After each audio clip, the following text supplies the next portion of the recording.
हलो के लगा हो भारत के आंगन बतावा भौजी बारू पढ़ल लिखल निमन बतावा भौजी।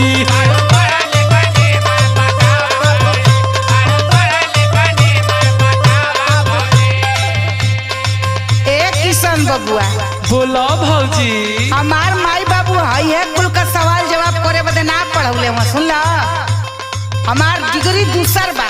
का डिग्री बता? अब हम तो के का बताई कौन कौन फालतू फालतू बात पूछत बा के सिखौला सा तो के?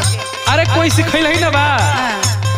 बतावा बतावा लगा तो तोरे संगे बेहया के संगे महा बेहया बने के होई है ना। ठीक बा बतावा। तो सुना बतावा।